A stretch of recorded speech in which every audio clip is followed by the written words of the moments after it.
Brendon? There you go. There we go. All right, so cybersecurity. Been in the press a bit again lately, so with various attacks going on around the place. So yeah, the internet, it's been really good at providing lots of benefits for lots of people. Changed the way that the world does business, changes the way that we've communicated with each other, and there's been lots of really good things come out of the internet. But unfortunately, it's also opened up a whole lot of new risks like cybercrime.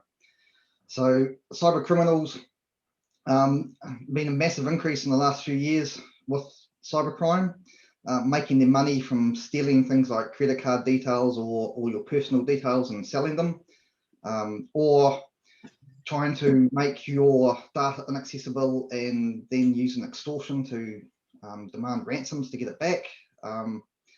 And some of the reasons that these things have increased is it's actually a really low risk sort of crime for these people to do compared to physical crime. So compared to robbing a bank, you're not out there with guns about to get shot by the police. You can deal with the cybercrime from the comfort of their lounge, from anywhere in the world, and that's unfortunately the negative side of all the great things that we've got from the internet. So what we're going to have a look at today is some of the things of how you can stay safe. There's 5 main pillars that I look at when protecting organizations from cybercrime. So there's the protection that you put in place, and as you know, you should always use protection. So there's firewalls and antivirus and anti-spam that you should always have on your computers. Those things have been around for a long time, and they still are needed to stop the basics getting through.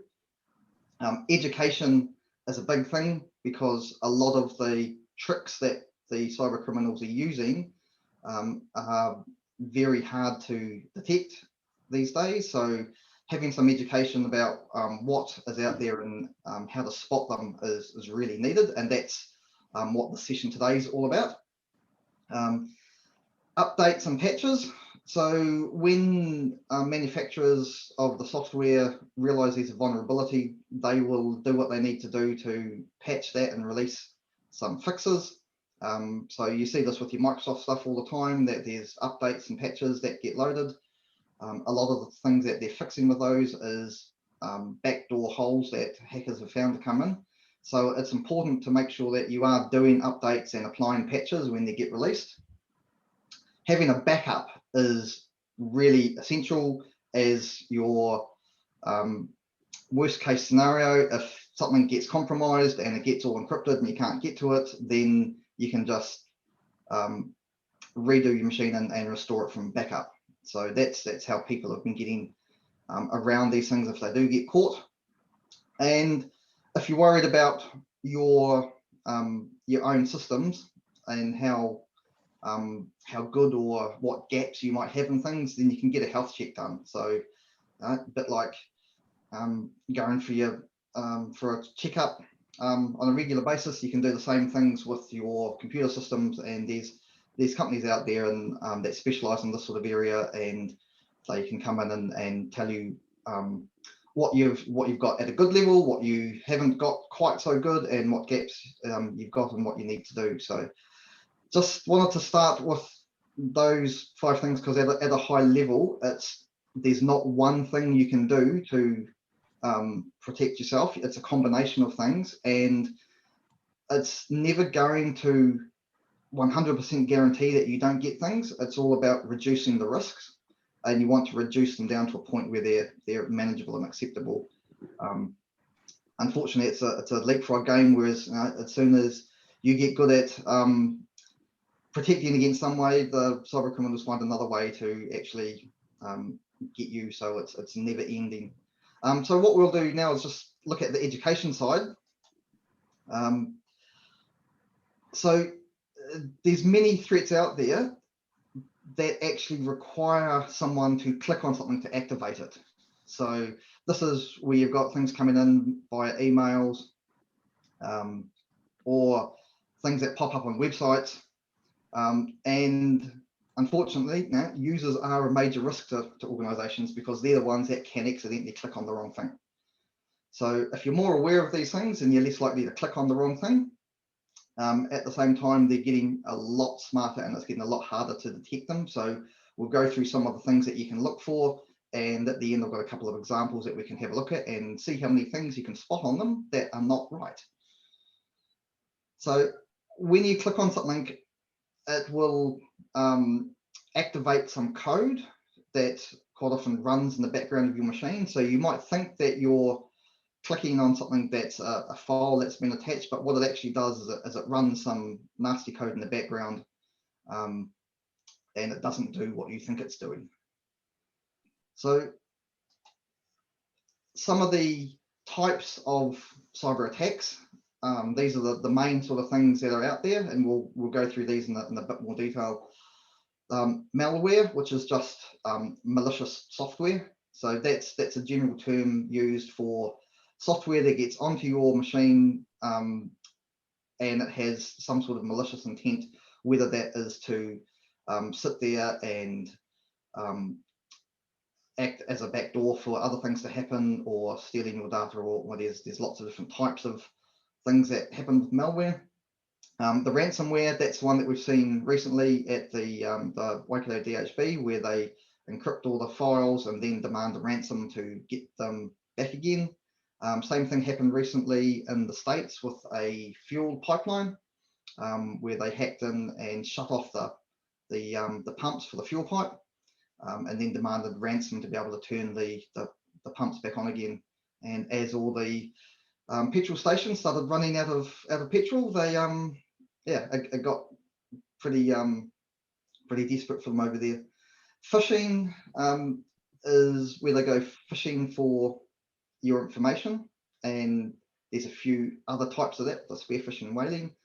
Then there's man in the middle and social engineering. So they're ones where you can have, with a man in the middle, you can have somebody intercepting and eavesdropping on conversations and monitoring what's going on and waiting for an opportune time to attack or to try and change some communications. And social engineering is another one that's happening a lot now, where people are using all different types of techniques to find information and do background research to help them do some of the other types of attacks. So a lot of these things actually combine together.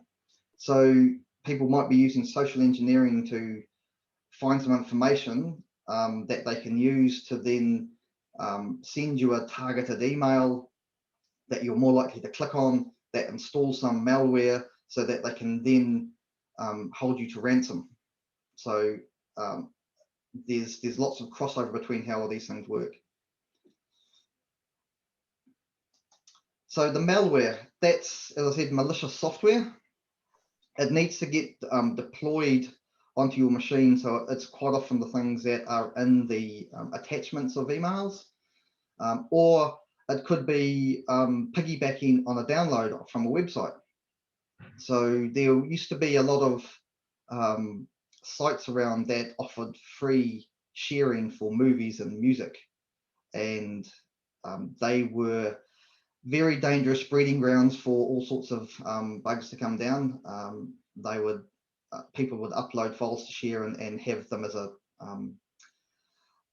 bit of a Trojan horse for piggybacking malicious software on. So you download a movie, but in the background it was actually downloading other files as well and installing onto your computer. So the malware can be used to gain control of your PC.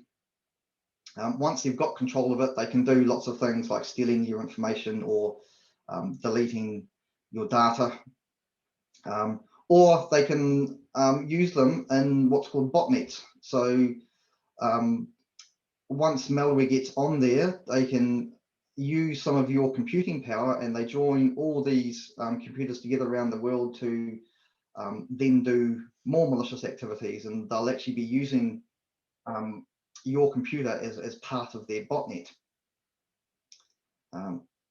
So the malware is quite often the first step in some of these other attacks, because it's how they get onto your machine, and then you can use it for doing these other things.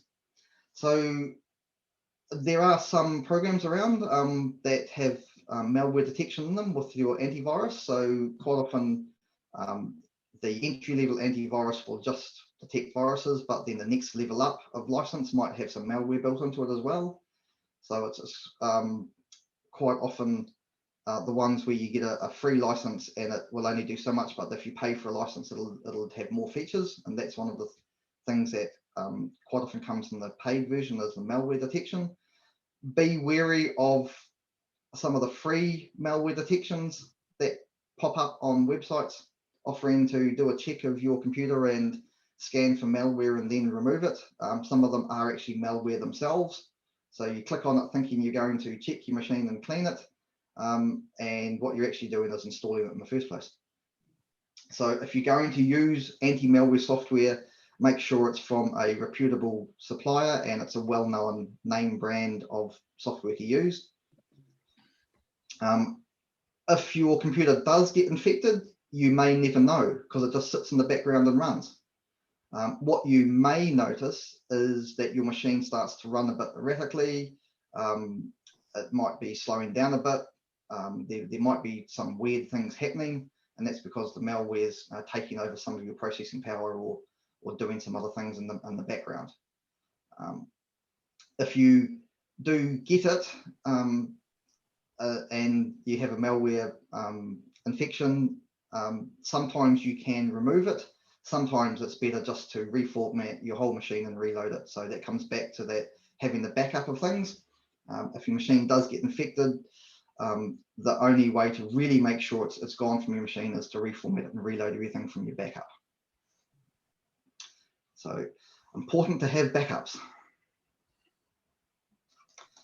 So the ransomware, this is where the cyber criminals are using extortion to try and get money out of you by either scrambling all your files and demanding the ransom to get them back, or what's been happening lately is they've been targeting people like health organizations, and it's a double threat.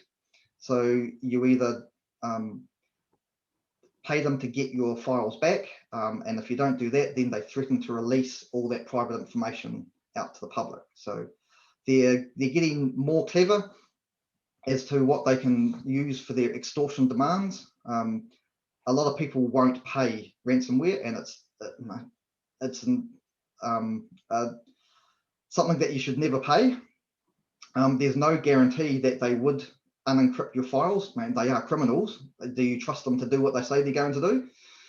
And if you do pay them, all you've done is really confirm your details and your contact to them and let them know that you're prepared to pay. So the chances are they would unlock everything, and then a month later they'd have something left on the machine that they can go and relock everything and ask you to pay again because they know that you're willing to pay.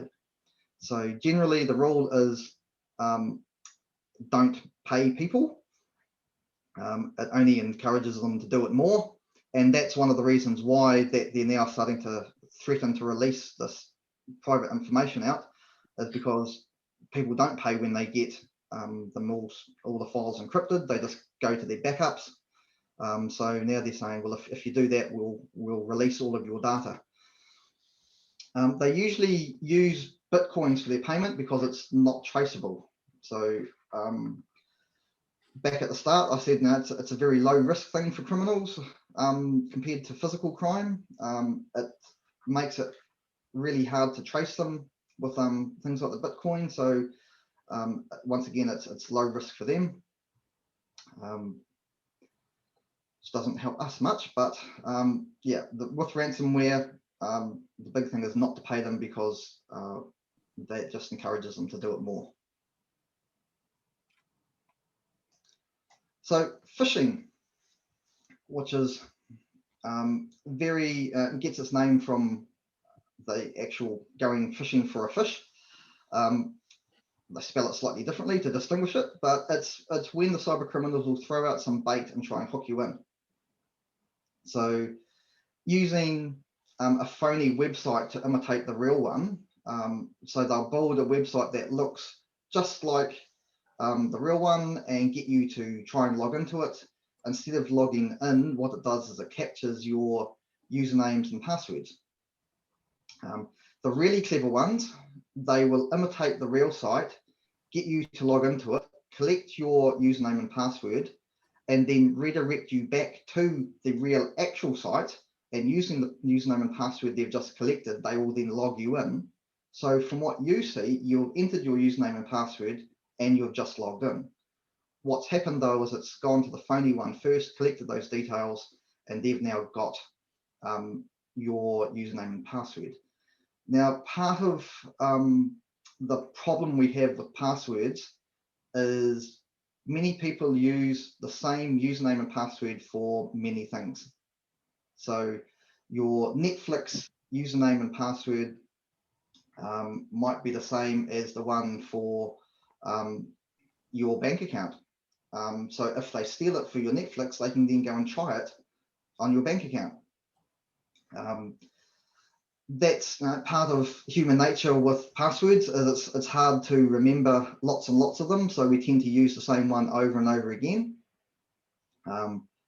And that's what they use to do these sort of attacks with, is once they've got a username and password for one thing, be it Netflix or whatever they've tried to make the phony website for, they'll then go and try that same account on lots of other things and see what they can get into. So there's some password policies that you need to have around using passwords for different things and changing them. So if it gets compromised in one place, it's not able to be used in others. So with phishing, that's a bit like just going out and fishing for anything in the middle of the ocean and seeing what comes along and what you can hook. What they are also now doing is spear phishing, which is, if you can imagine the actual spear phishing, you target the fish that you're after and you throw your spear at it. So it's a very targeted approach. So it's the same thing with the cyber criminals. They will target somebody that they want. So this is where the social engineering comes in. They'll quite often go and look on social media sites. They'll look at all the information they can find to work out who they want to target, and then find some background information on them so they can send you an email that actually looks like it's targeted for you. So if they find out some things you're interested in, that might lead them to doing a specific type of email that is something that you are interested in. And with the whaling, it's similar sort of thing where it's very specific, but it's a very large target. So the size of a whale compared to a fish. Same thing with the cyber criminals. What they're really after is the people like the CEOs and the people that are doing large bank transactions and those type of people, because the payoff is much better for them. So if they can find some details that lead them to those type of people, then that's what they're going to be going for. So the next one we have is the man-in-the-middle attacks.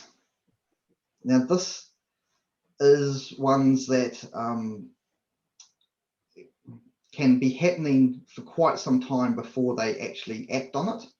So once again, start with some malware getting installed on a machine. So you may click on something in an email and it downloads the malware, and you click on the attachment, nothing appears to happen. You go, oh, that didn't go anywhere, didn't do anything. So you just ignore it and you carry on.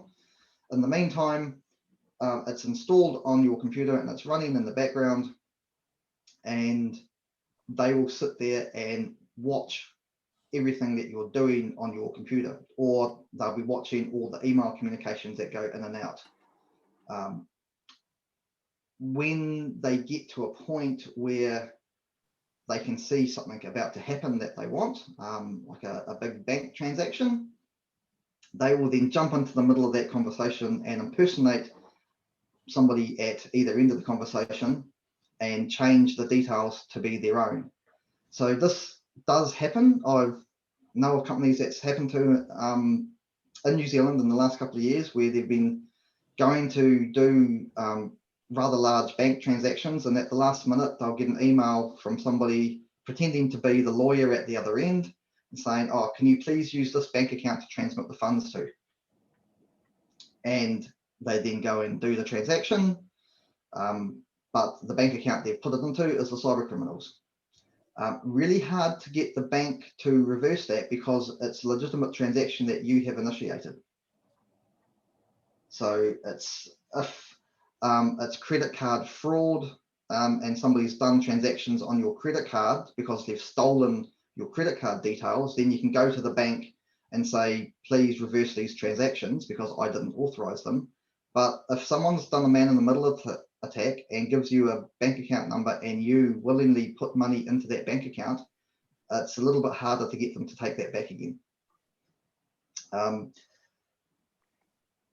So they can be watching for some time, waiting for the right transaction. So you think of people buying a house and emailing through deposits and things like that. So there's people will be watching for these type of transactions. They know the key things to look for in subject lines and email content, and when they see those types of things, they then wait for the right opportunity, and then they will tell people their own bank details, and the money is theirs.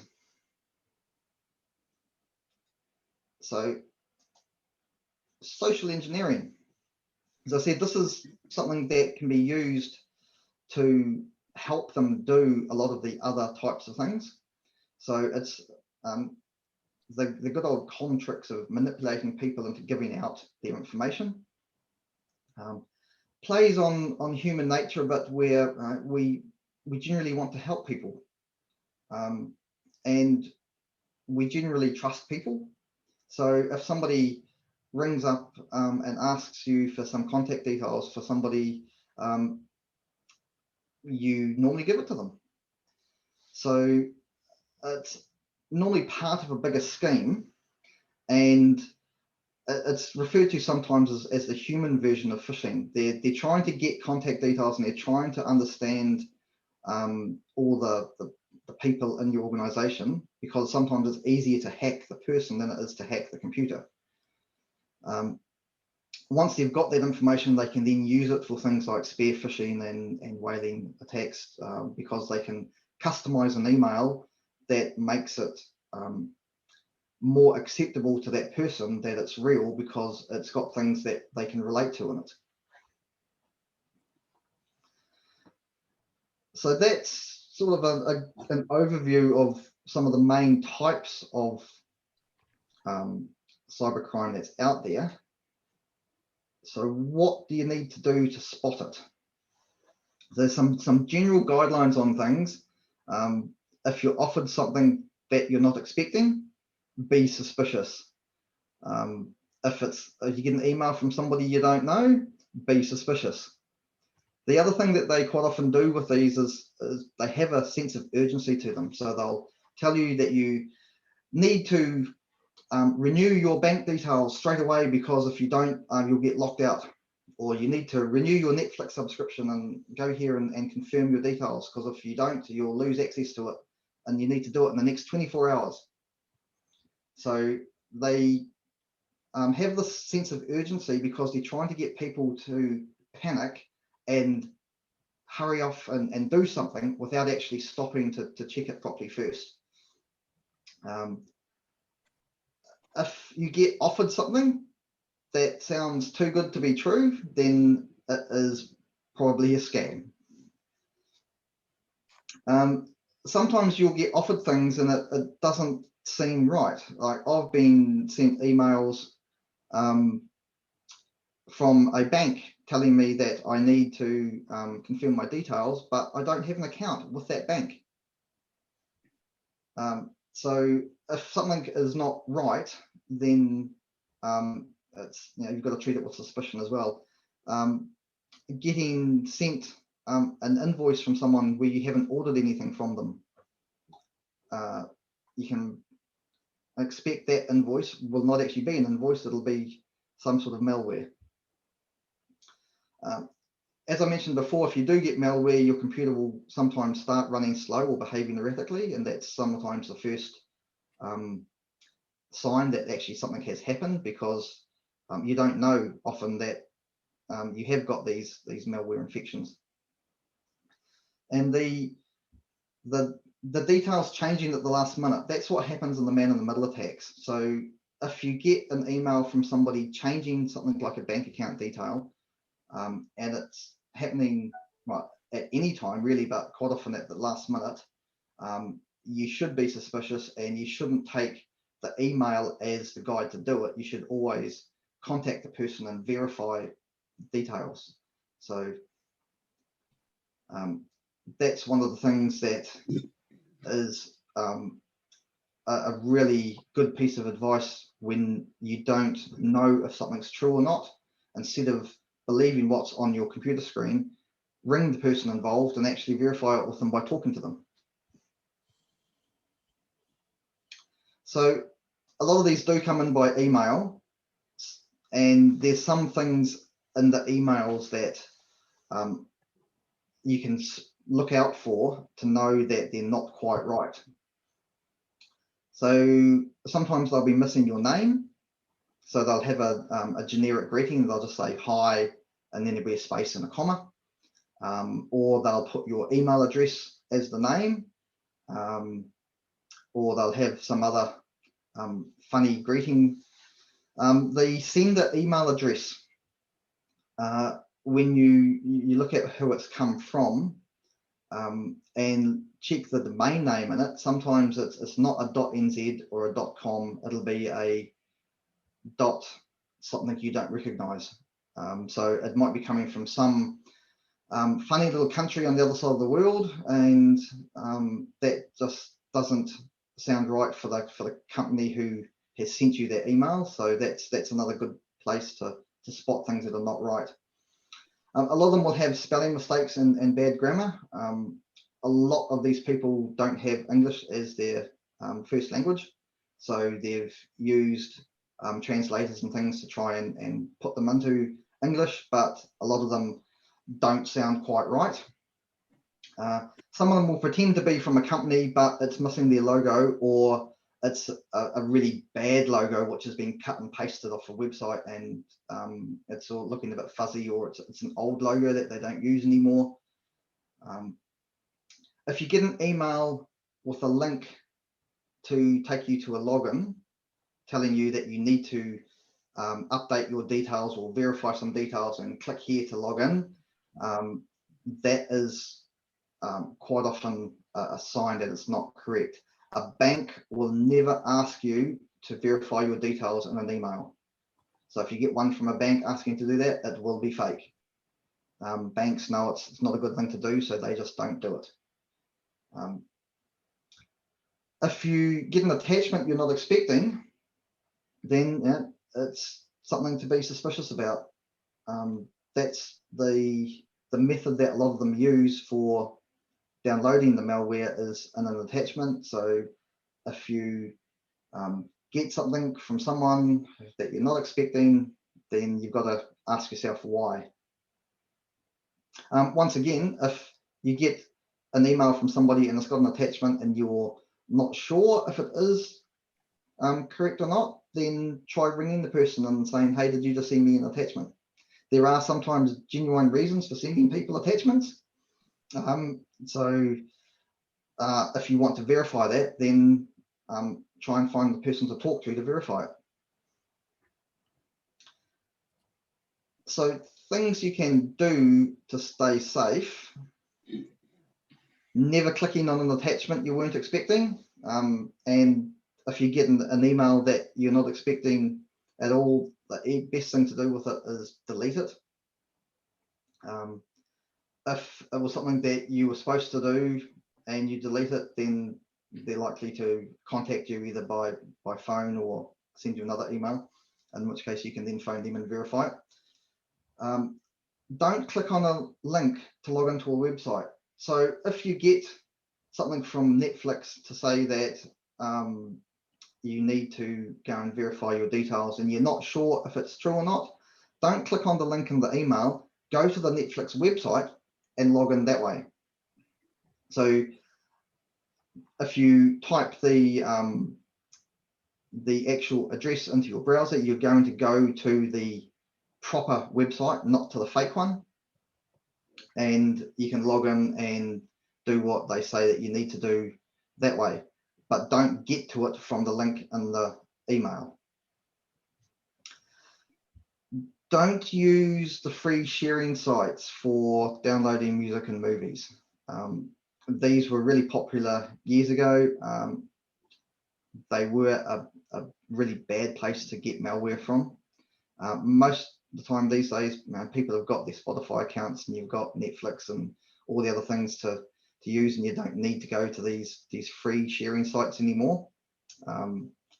But yeah, just don't do it. You'll quite often be on a website and it might have these little pop-ups coming on them that offering you free software to download. A lot of those, while they sound really good, will do more harm than good. So I've seen ones before where they pop up and say your computer may have a malware infection, download this free checker here, where the free checker is actually the malware itself. So as I've mentioned already, phoning the other person to verify details is a really good way to stay safe and check if you're actually supposed to be doing what the email says.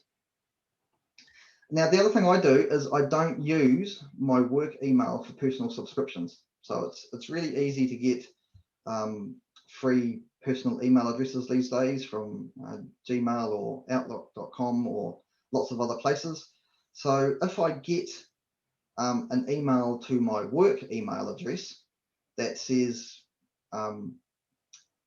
you need to verify your Netflix subscription, and it sounds like I'm picking on Netflix with this, but it's just an easy example. I know that that's not correct because my Netflix subscription is signed up under my personal email address, not my work email address.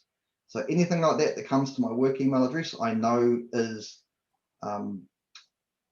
either malware or a scam or something else. So I just delete them straight away. Changing your passwords. Passwords is a really interesting discussion going on at the moment. There's been so many different methods for keeping passwords safe and changing them and the length of them, and it changes all the time, the advice that you get, and even the likes of Microsoft are now coming out with different advice from what they used to have. The problem with passwords is if you make them really long, then they're hard to remember, so people will write them down. If you make them that you have to change them really often, people can't think of them all the time, so they'll use really easy ones or write them down. And what people have been finding that all the things that we used to say to people to do with passwords actually has the opposite effect. It means they'll either pick something that's really easy to guess because they're trying to remember it, or they'll have something that is written down, which sort of defeats the point of the password. So it's just working out what works for you. I have some accounts that I use very seldom. I don't even bother trying to remember the passwords for them. So a lot of the ones that you need to log into, if you've forgotten your password online, they have an option for a self reset for the password. So for some things that I only use every now and then, every time I want to use it, I just reset the password to something and use it for that time, and then I don't bother trying to remember it. So I can set it to something really obscure, use it that one time, and then next time I want to use it, I just get it to reset again. That works well for things that you don't use very often. If you've got a whole lot of passwords that you do use on a regular basis, then having something like a password vault, a LastPass type application is another way of managing those. So you can put all your passwords into an application and that manages it for you. There's different schools of thought on that as well. You're putting everything into one basket and then relying on that to be secure. Whereas if that gets compromised, then someone's got access to all of your passwords. It's also, if you forget the master password for it, then you get locked out of everything. Can I ask a quick question, Brendon? Sorry. Sure. So on my PC, it asked me if it wants to remember your password. Should I be clicking no for that? So there's a couple of ways that works. Some of the time that's storing it in the local browser cache. So it's only stored locally on your machine. Yes. Sometimes it will actually upload them and sync them to things like Google. And I've seen that recently on some websites I've gone to where it wants to actually save the password to my Google account. I do tend to save things cached locally on my browser because that's just on my PC. I don't really like saving them to things in the cloud because they can be compromised. Okay. It does help having a cached password when you go back to log into something the next day and it's remembered your password. It's just making sure you're doing that the right way. Okay. So yeah, does that make sense? Yeah, because Microsoft tends to save them on my PC because we're using cloud-based. But yeah, it makes sense with the website one, so that should be okay. Yeah. The other things that some applications do will cache them for 7 days, and then so once a week it'll ask you to put your password in again. There's other things you can do with passwords as well. Two-factor authentication. So what that means, there's actually 3 levels of authentication. So single factor is just having something that you know, which is a password. Two-factor is having something you know, being the password, and something you have. So this is what people used to use for bank logins with tokens, RSA tokens and things, where you go to log into something, it would ask you your password, and then it would say, please enter the number from your token, and you'd have a little device sometimes attached to your keyring, and it would come up with a number, and you'd put that number in, and it would then verify you. The modern way to do that is with a phone. So I've got authentication apps on my phone.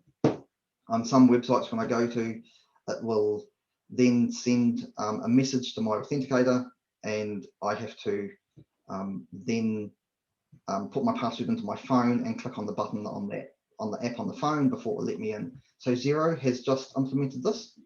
So I use Xero, and every time I log into Xero, I now have to go to my phone and authenticate. So that's two-factor, something you know and something you have. Without my phone, can't log into that website. The three-factor is something you know, something you have, and something you are. So that is when you get into things like biometric scanning, so fingerprint scanning and eyeball retina scanning, or something that is personal to you. So if somebody manages to steal your phone and hack your password, they still can't get in because they don't have your fingerprints. So the two-factor is getting used a lot more these days. So a lot of places, banks you go to log in and it will send a text to you because you've got your phone number registered against your account, and then it'll ask you for the 6-digit code in the text before you log in. So if somebody wants to get into your bank account, even if they've got your username and password, they can't get in without your phone.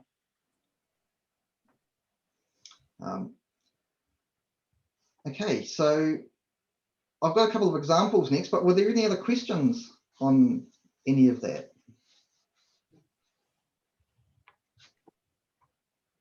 Nope.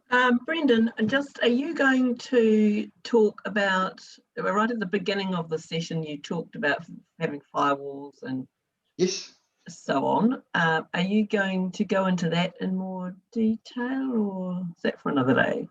I didn't have anything prepared on that, but I can talk about any of those things if people have got questions on them.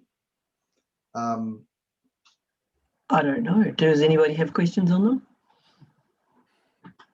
And things like firewalls can get very specialized. Yes. Need a certain skill set to do. So that's the sort of thing that you would normally use either your IT provider or whoever's providing your internet to provide some sort of firewall. A lot of the times you can get that bundled with your internet connection as a secure firewall.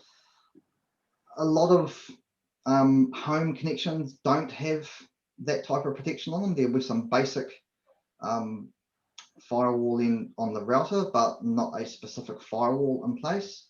So, and this is one of the problems with internet these days. It used to be really easy to put in protection because you'd go to work and you'd log into a machine and it all went out through one internet connection, and you put a big firewall on that and somebody sets it up who knows what they're doing, and it's all controlled and safe. These days, people work from home. People have phones with apps on them. People are hotspotting their laptops wherever they go. People are going to the cafe and having a coffee and then connecting up to the Wi-Fi at the cafe and doing work. So while you still need a firewall, it's getting harder to protect things because there's multiple different ways that people now connect to the internet. So it is something to be aware of, and it is a specialized area, and that's some of the things in the health check that I mentioned as well that can get picked up, that while you may have a good level of firewalling in one area, you are not protecting in other areas. So Microsoft have been really good in the last few years with increasing the level of protection that you have on Windows devices with the built-in Windows firewall. So a lot of the PCs and laptops will have some basic firewalling built into them. But yeah, it is a fairly specialized area and gets quite technical. So really that's something that you need to talk to whoever you either get your internet from or get your IT provider. Now there's a question there from Patrick. Can you read that? Can you see that? Chat on the chat. So he says, would it be a helpful idea for the office to have 2 days a year when everyone attends to their passwords? Yeah, and passwords, it's finding out what works for you. If that works for your organization to have it twice a year when everybody updates all their passwords, and it's all scary. Then that's great. It's working out a way of keeping them safe and secure, but not to a point where people are picking the wrong things or having to try and remember them. It's a lot of security is a balancing act. The more secure you make something, the less usable it gets. So you've got to find that balance point that works for you, where you can change your passwords or what length you can actually remember them at, so you can still log in safely and get that level of protection. Okay, so I'll put up a couple of examples. So can anybody see anything in this which might be suspicious.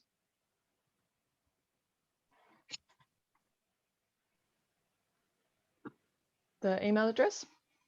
Yeah, so it's saying it's from Aldo Shoes, but the email address is from Angstrom Metrology. Yeah. So that doesn't quite add up. The other thing is I didn't order any shoes. So somebody sent me an invoice for shoes, but I don't remember ordering any. And it seems a really large amount for an invoice for shoes. Where are you putting that? I'm not able to see it. Ah, sorry, is that not on the... I can see it, Laurie. I can't. So Yeah. Where It we definitely did- says shoes. It might be women's shoes. Maybe that's why they're so expensive. okay. Sorry, you can't see the slide at all, or... No, are you sharing? Yes. Yeah, I can see yes. it as well, We can Laurie. see it. Have you been No. seeing slides all the way through? Have All I you can see seen, is you. have you seen the slides that he's had up there previously? No. Oh, Oh, You just need to change your view, Laurie. Yes. So in the top corner, there should be like some 4 little squares, maybe, Yeah. because you're on your phone. And you should be able to change the view that way. Yeah, usually when someone screen shares, it just happens automatically. Yeah, but you just got to pick which primary. the view. Oh, the primary. I gotcha. Okay. Okay, so yeah, the invoice was from somewhere that I hadn't Thank you, ordered Sarah. anything from. The email address is not correct. Now, on this one, when I hovered the mouse over the icon they had there for viewing the invoice, it went to the strange looking website. And that's a really good way to check things. You hover the mouse over a link without actually clicking on it, and it will show up where that link takes you to. So here's another one that I got from farmers, which I've got a farmer's card, as a lot of people do. So I thought I was going to win some money from this one. Now, Farmers has 2 S's and it's something ML. Yes. Yep. So the .ml, that's the Maldives. So it hasn't come from the New Zealand farmers. It's come from an island on the other side of the world. What else can you spot in this one?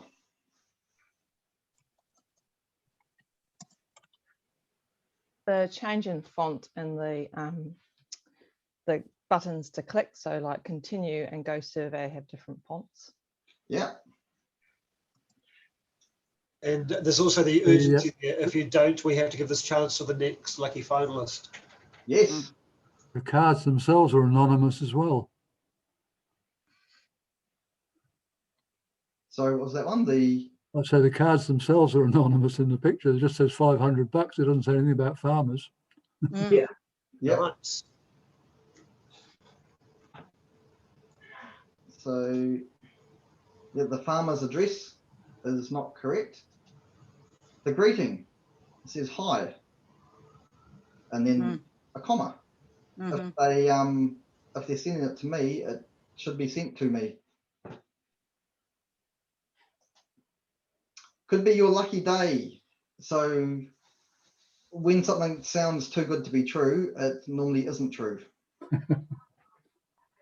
And yet the urgency in there, if you don't respond to this quickly, we'll give it to the next person.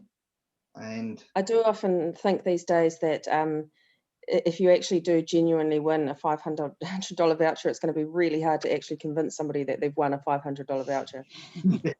yeah. Oh, and I've had the same thing. I've needed to email people a file, and I go, this is all the things I tell people not to do. Okay, so this one is actually a real email from Netflix. And sorry, it's a bit fuzzy here, but the email address was info at netflix.com, and it was sent to an email address that I had used for a Netflix trial at some point. So the immediate details were correct. When I hovered over the button it had to have another free trial, it took me to it showed a netflix.com link. So everything on this one actually added up. However, this one was not so good. So it said it was from Netflix, but there's 2 L's in Netflix. The actual address it came from was nothing to do with Netflix. It was from an extra account. It was to this random looking address as well, rather than my address. It was telling me it wanted my payment details, not, and at that point I didn't have an account because I'd done a trial that I hadn't then subscribed to, so I hadn't given them payment details. And it had hello with a funny name next to it. When I hovered over the button on this one, it took it to, it showed a link that was going to take it to a pretty random location rather than Netflix.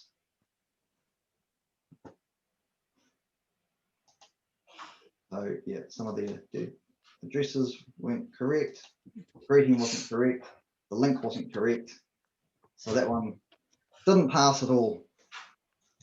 So if there's people in your organisation that need additional training, or if you want to go into a bit more detail on some of these things, on my website I do have a cybersecurity awareness training that you can enroll in.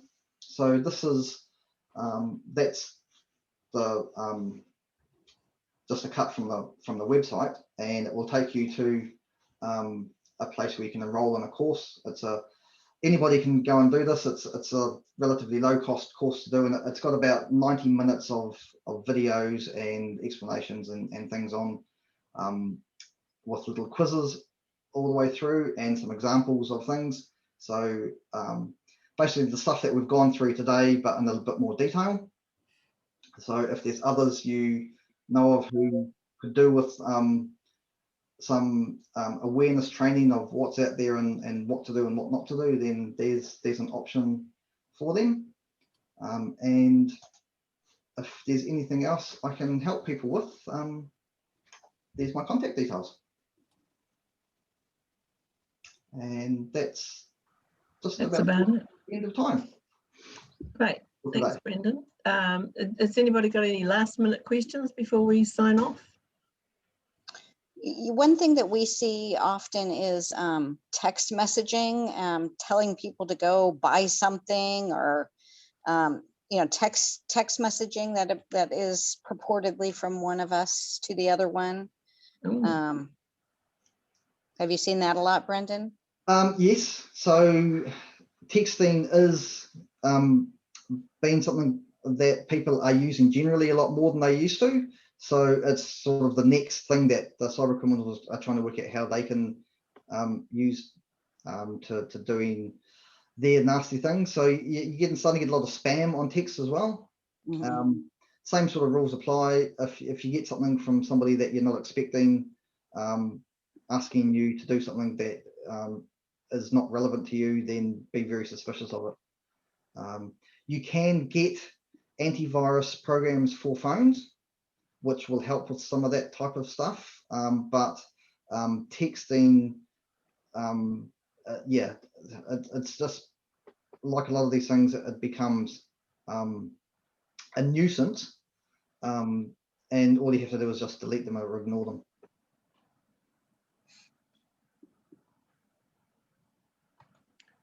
So, any other questions?